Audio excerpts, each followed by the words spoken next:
ভারত বাংলাদেশ সীমান্তের অরক্ষিত অংশে কাঁটাতারের বেড়া দেওয়ার কাজ দ্রুত শেষ করতে পশ্চিমবঙ্গ রাজ্য সরকারকে কঠোর নির্দেশ দিয়েছে কলকাতা হাইকোর্ট। সীমান্ত সুরক্ষা, জাতীয় নিরাপত্তা বিষয়টি মাথায় রেখে আদালত আগামী 31 মার্চের মধ্যে বিএসএফ এর কাছে জমি হস্তান্তরের সময়সীমা বেঁধে দিয়েছে। মূলত যে সমস্ত জমি অধিগ্রহণের জন্য কেন্দ্রীয় সরকার ইতোমধ্যে অর্থ প্রদান করেছে, সেই জমিগুলোই বিএসএফ এর কাছে বুঝিয়ে দেওয়ার নির্দেশ দেওয়া হয়েছে। দীর্ঘদিন ধরেই বাংলাদেশ ভারত সীমান্তের একটি বড় অংশ অরক্ষিত অবস্থায় রয়েছে, যা নিয়ে কেন্দ্র ও রাজ্যের মধ্যে আইনের জটিলতা তৈরি হয়। কেন্দ্রীয় সরকারের অভিযোগ ছিল যে প্রয়োজনীয় অর্থ বরাদ্দ করা সত্ত্বেও রাজ্য সরকার জমি হস্তান্তরে বিলম্ব করছে। এই প্রেক্ষিতে মঙ্গলবার প্রধান বিচারপতি সুজয় পাল এবং বিচারপতি পার্থসারথী সেনের ডিভিশন বেঞ্চ এই গুরুত্বপূর্ণ আদেশ প্রদান করেন।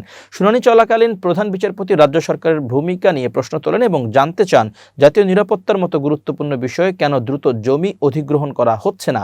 আদালত স্পষ্ট জানিয়েছে যে শুধুমাত্র সোশ্যাল ইম্প্যাক্ট অ্যাসেসমেন্ট বা সামাজিক প্রভাব মূল্যায়নের অজুহাত দেখিয়ে এই প্রক্রিয়া দীর্ঘায়িত করা গ্রহণযোগ্য নয়।